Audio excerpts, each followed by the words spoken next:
નમસ્કાર વિદ્યાર્થી મિત્રો,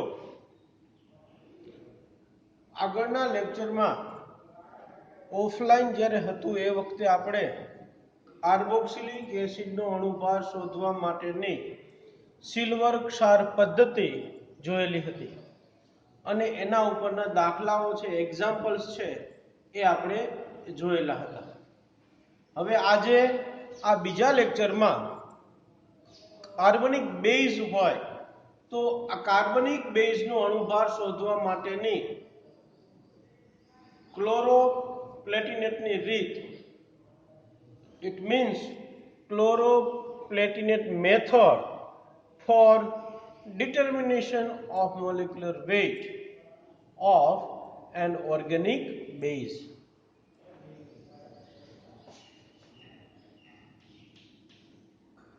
કાર્બનિક બેઝનો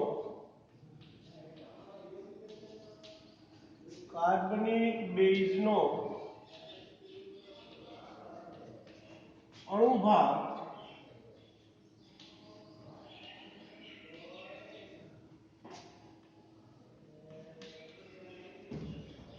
શોધવા માટેની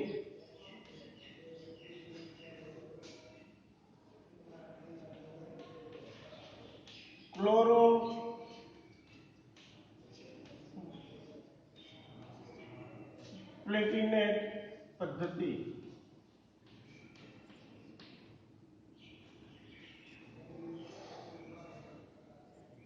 ક્લોરોપ્લેટિનેટ મેથડ, એનો ઉપયોગ શું થાય અને કેવી રીતે, how can we determine the molecular weight of organic base. કાર્બનિક બેઝનો અણુભાર કેવી રીતે શોધી શકાય, તો એ માટે આપણે અગાઉ એવી રીતે કાર્બનિક એસિડ, ઓર્ગેનિક એસિડની વાત હતી, આજે ઓર્ગેનિક બેઝ હોય એટલે એની અંદર એમાઇન ગ્રુપ રહેલું હોય એવું આપણને ખ્યાલ છે. RNH2 આ એક સિમ્પલ ઓર્ગેનિક બેઝ છે. આ ઓર્ગેનિક બેઝ આપણે અગાઉ ઓર્ગેનિક આપેલા હતા સેમેસ્ટર 1 માં, એ વખતે આપણને ખ્યાલ હતો કે આપણે બેઝ હોય એ એસિડમાં ડિઝોલ્વ થાય, એસિડ હોય એ બેઝમાં ડિઝોલ્વ થાય અને એના આધારે આપણે કોઈ પણ સબસ્ટન્સ આપણને આપેલો હોય, અનનોન હોય, તો એના આધારે આપણે કહી શકીએ કે આ એસિડ છે કે બેઝ છે. હવે એનું આ એક ઓર્ગેનિક બેઝ છે RNH2, એની રિએક્શન કરાવીએ છીએ H2PtCl6.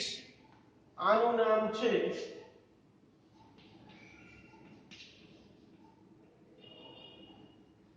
ક્લોરોએટિનિક એસિડ. આ છે કાર્બનિક બેઝ, ઓર્ગેનિક બેઝ. આ બેની વચ્ચે રિએક્શન કરાવવામાં આવે એટલે એમાંથી ઉત્પન્ન થાય છે એ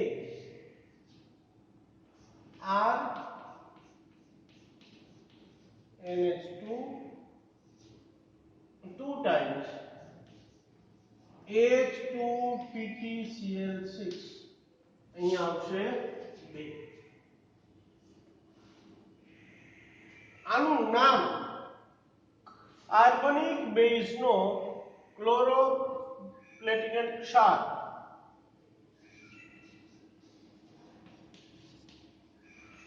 કાર્બનિક બેઝનો ક્લોરોપ્લેટિનેટ ક્ષાર.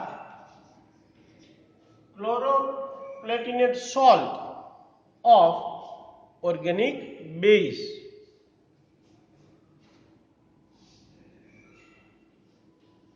એને ગરમ કરવામાં આવે એટલે એમાંથી પ્લેટિનમ ધાતુ છે એ છૂટી પડે છે.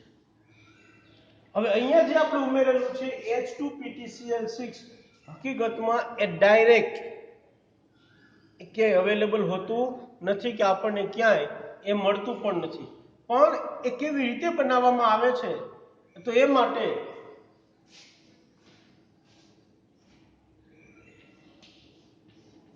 HCl અને PtCl4 આ બંનેની વચ્ચે એની રિએક્શન કરાવવામાં આવે એટલે એમાંથી જે ઉત્પન્ન થાય છે અને 2 મોલ RNH2 અને આના પણ 2 મોલ આમાંથી આ બને છે.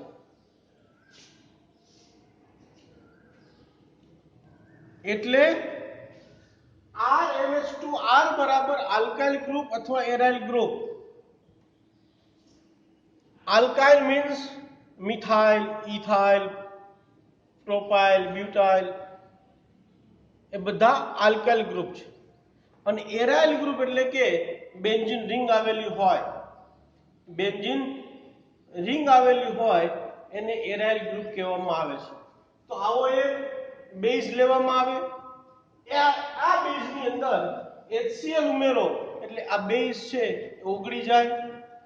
એની અંદર PtCl4 હકીકતમાં H2PtCl6 જે આપણે ઉમેરવાનું છે એ ઉમેરીએ એટલે એમાં RNH2 R બરાબર આલ્કાઇલ અથવા એરાઇલ ગ્રુપ, અહીંયા આપણે ઉદાહરણમાં જે લીધેલું છે એ સિમ્પલ બેઝ છે કે જેની અંદર એક એમાઇન ગ્રુપ રહેલું હોય, એના 2 મોલ H2PtCl6 એ આવી રીતે બને છે અને એમાંથી RNH2 2 ટાઈમ્સ H2PtCl6 જે ઉત્પન્ન થાય છે એના અવક્ષેપ મળે છે, PPT મળે છે. એટલે RNH2 2 times H2PtCl6 it is called chloroplatinate salt of organic base. આના અવક્ષેપ મળે છે. આ અવક્ષેપ મળે એ અવક્ષેપને ફિલ્ટર પેપર વડે ગાળવામાં આવે, ગાળી અને એને વોશ આપવામાં આવે. અવક્ષેપ જે આવેલા હોય એ અવક્ષેપને ધોવામાં આવે છે. અશુદ્ધિઓ રહેલી હોય એ અશુદ્ધિઓ દૂર કરવામાં આવે. અશુદ્ધિઓ દૂર થઈ જાય એટલે અવક્ષેપમાં રહેલો ભેજ એ દૂર કરવામાં આવે, એને સૂકવવામાં આવે, એને ડ્રાય કરવામાં આવે છે. એટલે આપણને કાર્બનિક બેઝનો ક્લોરોપ્લેટિનેટ ક્ષાર છે એ મળે છે. એમાંથી ચોક્કસ વજન લેવામાં આવે, 1 ગ્રામ હોય, 2 ગ્રામ હોય, 0.5 ગ્રામ હોય, જે કંઈ પણ લઈએ એ એક્ઝેક્ટ લેવું જોઈએ. એપ્રોક્સિમેટ કે આશરે એ લઈ શકાતું નથી. એટલા માટે કે જે વેઇટ લીધું હોય એના આધારે અહીંયા પ્લેટિનમનું વજન આપણને મળશે. એટલે અહીંયા કાર્બનિક બેઝના ક્લોરોપ્લેટિનેટ ક્ષારનું વજન જે લીધેલું હોય એ લઈ અને એને ગરમ કરવામાં આવે. ગરમ કરીએ એટલે એમાંથી પ્લેટિનમ ધાતુ છે એ છૂટી પડે છે. આ વસ્તુ ખૂબ અગત્યની છે કે જેટલા પ્લેટિનમ અહીંયા હોય એના આધારે અહીંયા વજન આવવાનું છે. એ સિવાય કાર્બન છે, હાઇડ્રોજન છે, ઓક્સિજન હોય, Cl છે, આ બધા જ તત્વો છે અધાતુ છે, એટલે આ બધા ઉડી જાય છે. જ્યારે પ્લેટિનમ છે એ અહીંયા ધાતુ સ્વરૂપે in the form of metal આપણને મળે છે. એટલે અહીંયા લીધેલા કાર્બનિક બેઝના ક્લોરો પ્લેટિનેટ ક્ષારનું વજન બરાબર W ગ્રામ, ઉત્પન્ન થતી પ્લેટિનમ ધાતુનું વજન x ગ્રામ. તો આના આધારે આપણે ગણતરીમાં આગળ વધીએ તો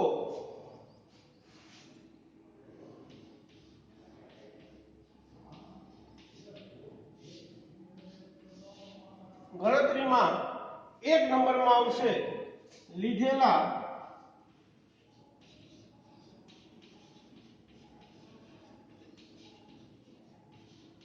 કાર્બનિક બેઝના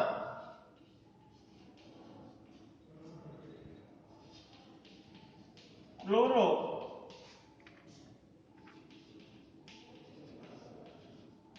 પ્લેટિનેટ ક્ષારનું વજન બરાબર W ગ્રામ.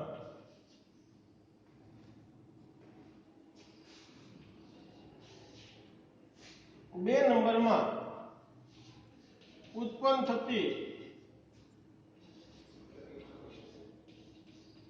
પ્લેટિનમ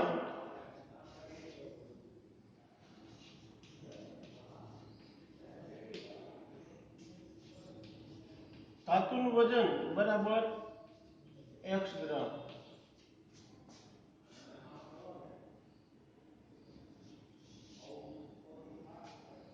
હવે અહીંયા પ્લેટિનમ છે અને આ બેઝ છે, એટલે બેઝ હોય એને એસિડિકતા હોય.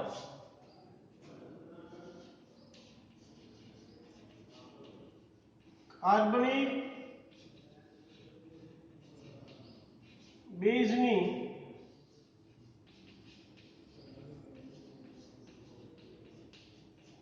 એસિડિકતા બરાબર N. અને નંબર 4 પ્લેટિનમનો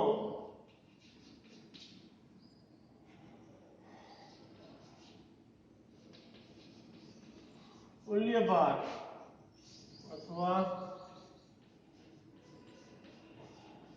પરમાણુ ભાર બરાબર 195. આટલું આપણને આના ઉપરથી ખ્યાલ આવે છે. હવે આપણે અગાઉ એ રીતે ઇક્વેશન છે જોયેલું હતું એ મુજબ આપણે આગળ વધીએ.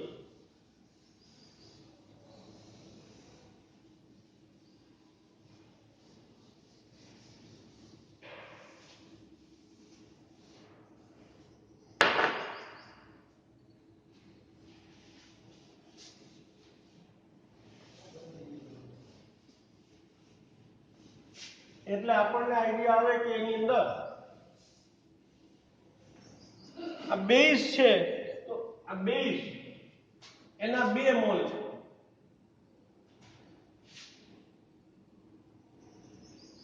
કાર્બનિક બેઝના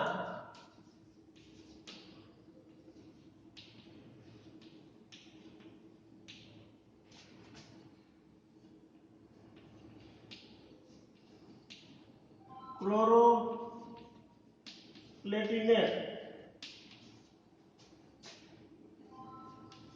ક્ષારનો તુલ્ય ભાર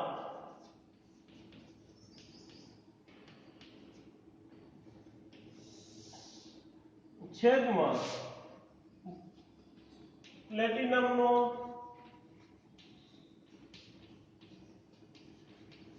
તુલ્ય ભાર બરાબર શું આવશે? લીધેલા કાર્બનિક બેઝના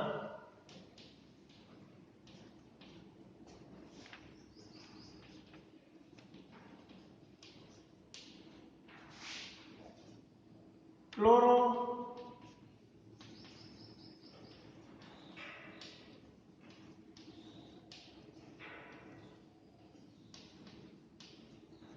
પ્લેટિનેટ ક્ષારનું વજન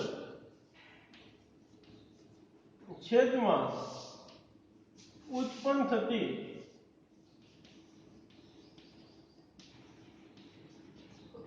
સિલ્વર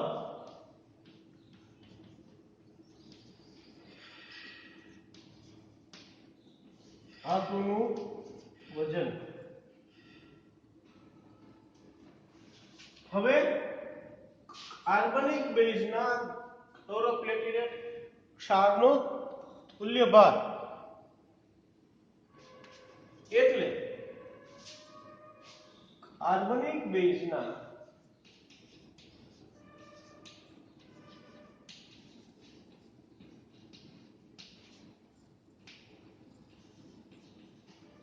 ક્લોરો પ્લેટિનેટ ક્ષારનો તુલ્ય ભાર બરાબર આ W છે, આ X છે અને અહીંયા જે આવે છે 195, આ બાજુ છેદમાં છે, આ બાજુ આવશે એટલે એ અંશમાં આવી જશે, એટલે W ના છેદમાં X એને ગુણ્યા 195. હવે આ શોધવાનું છે. આ શોધવા માટે RNH2 બરાબર આપણે ધારી લઈએ કે B છે. કાર્બનિક બેઝનો તુલ્ય ભાર બરાબર B.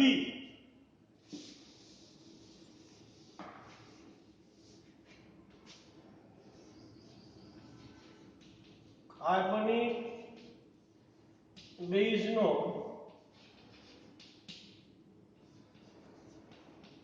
તુલ્ય ભાર બરાબર B છે.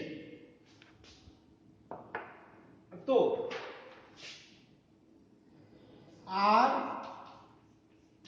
RNH2 2 times H2PtCl 6 આનો તુલ્ય ભાર શું થાય? તો આના બરાબર આપણે શું લીધેલું છે? B, એટલે 2B પ્લસ 2 હાઇડ્રોજન એટલે 1 પ્લેટિનમનો 195 અને 6 Cl 35.5 એટલે 2B પ્લસ 2 પ્લસ 195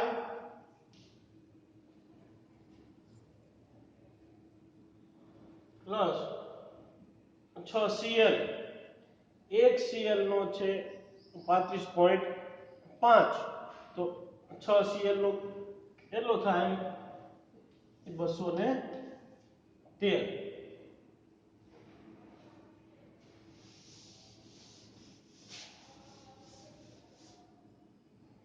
તો હવે 2B પ્લસ આ શું થશે? 195 અને 2 197 અને 213 એટલે 410. આ શું થયો? કાર્બનિક બેઝના ક્લોરોપ્લેટિનેટ ક્ષાર જે છે એનો તુલ્ય ભાર, ઇક્વિવેલન્ટ વેઇટ. તો આ કિંમત આપણે આમાં એપ્લાય કરીએ એટલે આપણને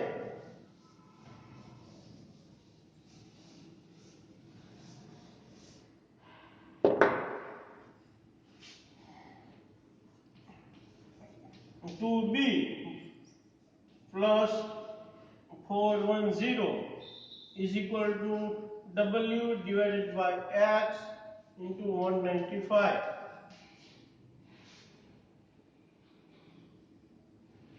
હવે અહીંયા 2b પ્લસ છે એટલે આ બાજુ આવશે એટલે માઈનસ થાય. 2b is equal to w divided by x into 195 minus 410. આ ડાબી બાજુ હતા, જમણી બાજુ આવે એટલે પ્લસ હોય તો એ માઈનસ થાય.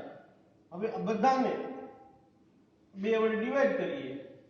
b બરાબર w divided by x ગુણ્યા 195 divided by 2 minus 205. આ શું આવ્યું? b બરાબર શું આપણે અહીંયા લીધેલું છે?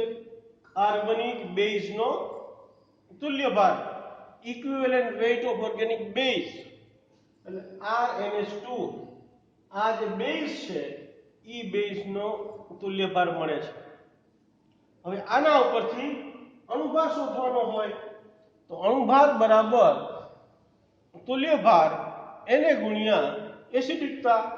આ બેઝ છે તો બેઝને એસિડિકતા હોય તો કાર્બનિક બેઝનો અણુભાર બરાબર તુલ્ય ભાર ગુણ્યા એસિડિકતા.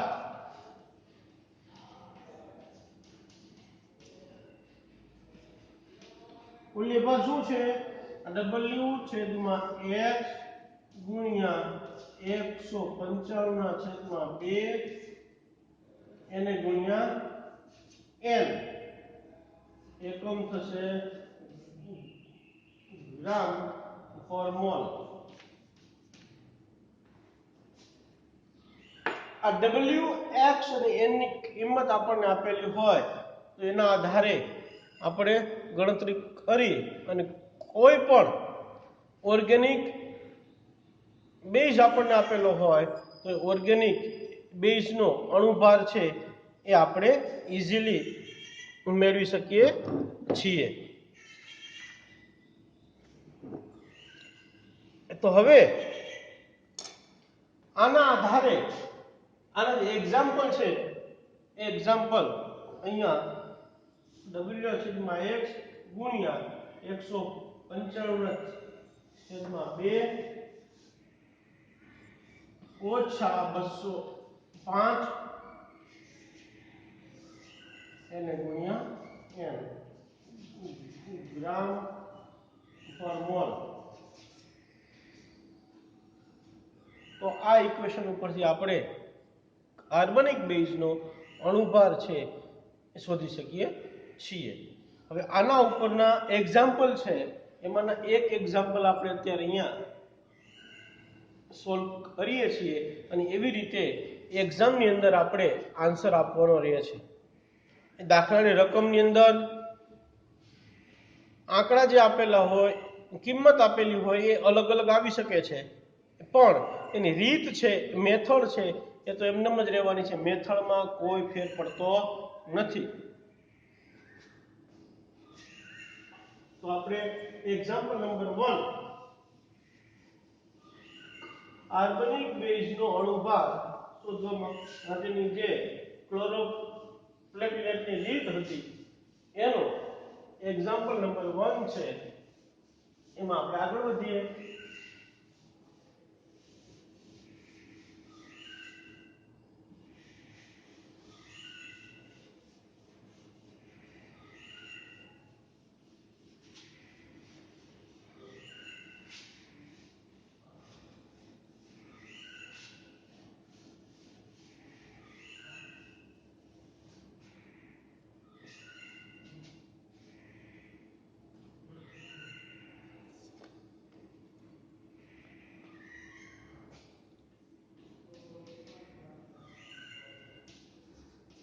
એક ડાયએસિડિક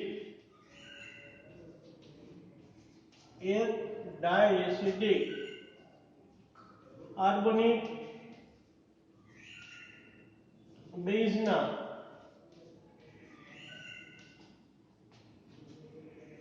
.98 ગ્રામ ક્લોરો પ્લેટિનેટ ક્ષારને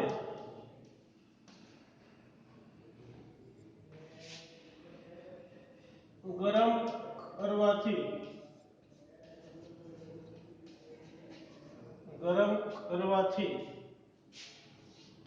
0.39 ગ્રામ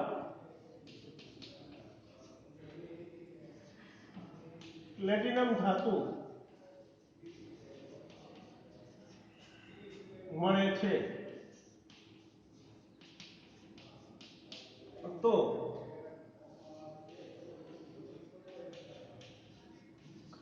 કાર્બનિક બેઝનો અણુભાર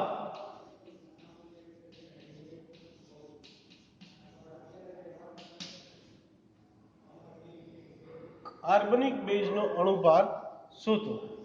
આ જ રીતની રકમ જો આપણને આપેલી હોય તો એ રકમના આધારે આપણે આગળ વધીએ તો આમાં આ રકમમાં આપણે કીધેલું છે કે એક ડાયએસિડિક બેઝ લેવામાં આવેલો છે એટલે આપણને એટલો આઈડિયા આવી ગયો કે ડાયએસિડિક છે એટલે એસિડિકતા 2 આવશે એટલે n બરાબર 2 આવશે.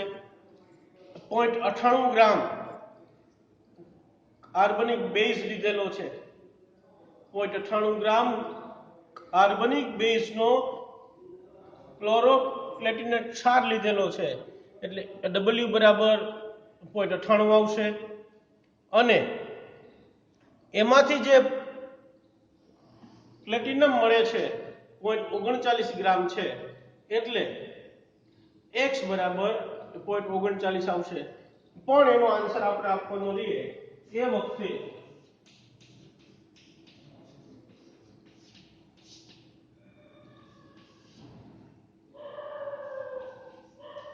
લીધેલા કાર્બનિક બેઝના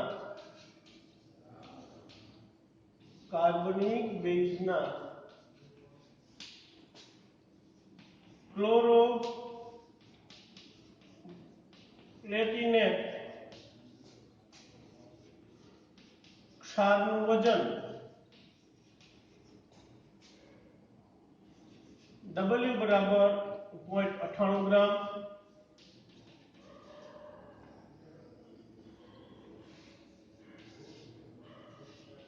ઉત્પન્ન થતી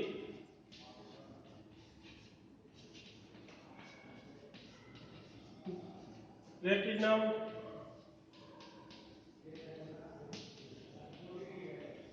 ધાતુનું વજન x બરાબર 0.39 ગ્રામ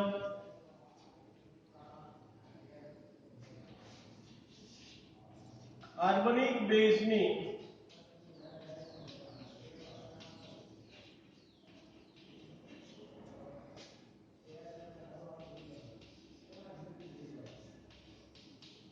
એસિડિકતા n બરાબર 2 આવશે.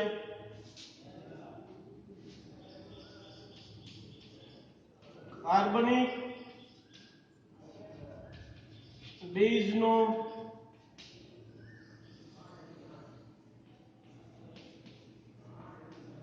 અણુભાર બરાબર W ના છેદમાં x ગુણ્યા 195 ના છેદમાં 2 ઓછા 205 એને ગુણ્યા n. આ બધાની અંદર W x અને n ની કિંમત છે એ મૂકીએ એટલે 0.98 છેદમાં 0.39 એને ગુણ્યા 195 એના છેદમાં 2 ઓછા 205 એને ગુણ્યા 2 એટલે આ બધાનું આપણે સાદુરૂપ આપીએ એટલે આપણને આન્સર અહીં આવશે 80 ગ્રામ પર મોલ. 80 ગ્રામ પર મોલ એટલે કે કાર્બનિક બેઝ છે એ કાર્બનિક બેઝનો અણુભાર 80 ગ્રામ પર મોલ મળે છે. આ એક ઉદાહરણ આપણે આપેલું છે. એક્ઝામની અંદર આવા જ દાખલાઓ આવી શકે છે અને એ દાખલાની અંદર એની એસિડિકતામાં ફેરફાર હોય, લીધેલા ક્લોરોપ્લેટિનેટ ક્ષારનું વજન છે એ અલગ અલગ હોય અને એમાંથી જે પ્લેટિનમ ધાતુ ઉત્પન્ન થાય છે એ પ્લેટિનમ ધાતુનું વજન એ પણ અલગ અલગ હોઈ શકે છે. પણ એની જે રીત છે એ મેથડ છે એ મેથડ તો આ જ રહેવાની છે. આ W, X અને N ની કિંમત છે એ આ ઇક્વેશનની અંદર આપણે એપ્લાય કરીએ અને એનું સાદુરૂપ આપીએ એટલે આપણને કાર્બનિક બેઝનો અણુભાર છે એ મળે છે. તો આજે આપણે કાર્બનિક બેઝનો અણુભાર શોધવા માટેની ક્લોરોપ્લેટિનેટની રીત અને એના ઉપરના દાખલાઓ છે એ જોયેલા હતા. આવતા લેક્ચરમાં બાષ્પશીલ સંયોજનો હોય એટલે કે વોલેટાઇલ કમ્પાઉન્ડ હોય એનો અણુભાર કેવી રીતે શોધી શકાય એ માટેની વિક્ટર મેયર પદ્ધતિ છે એ આપણે આવતા લેક્ચરમાં જોવાની છે અને એમાં આગળ વધવાનું છે. Okay, thank you very much.